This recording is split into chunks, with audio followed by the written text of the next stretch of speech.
you seen the sea? I saw a picture of it on Twitter. Okay. And it was a pretty surreal moment. Yeah. I'm like, oh, that's going to be neat. Yeah. Thanks, Austin. Yeah, I appreciate it. Could you have envisioned that 2 years ago when you were sitting out with that torn shoulder there at that time and it was, where your career was headed? Yeah, I mean, that was some real dark times in my life. The shoulder and then the back compounding on top of that. I wasn't sure I was going to be able to come back and play football, to be honest with you.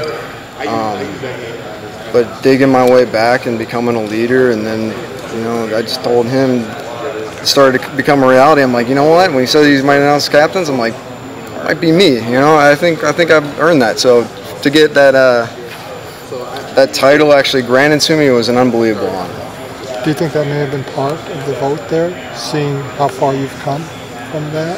Or? It could be. I mean, I definitely think that guys respect people that overcome adversity, but there's not a guy in the locker room that hasn't overcome adversity. I mean, football's a tough game.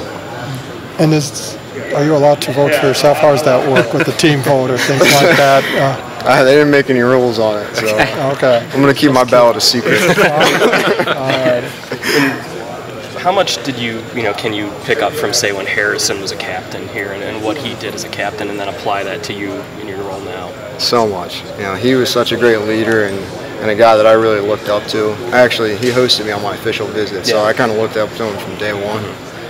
But I learned a lot. I learned a lot about leadership, and he did a good job. What kind of captain was he? He was a guy that led by example. You know, Harrison wasn't a very vocal guy, and I think that's where I differ from him a little bit.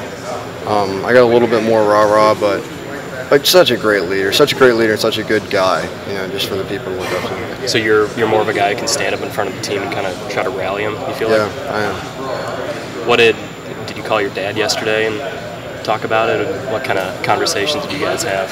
I was in the film room, so he heard the news before I really got to give him a call.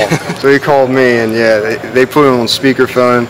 My grandparents were at their anniversary, so they were all at dinner together. They had it on speaker. They were all going nuts. It was pretty fun.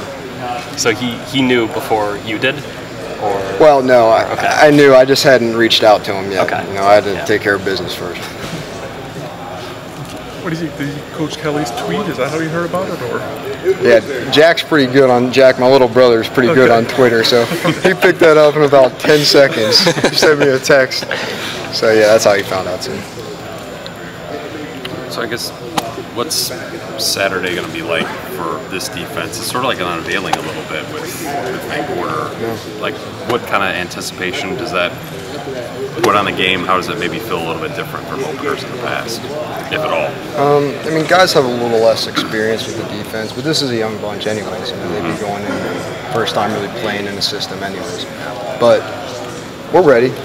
Guys are ready. There's no anxiety or anything about not knowing what we're doing, so I think we'll be fine.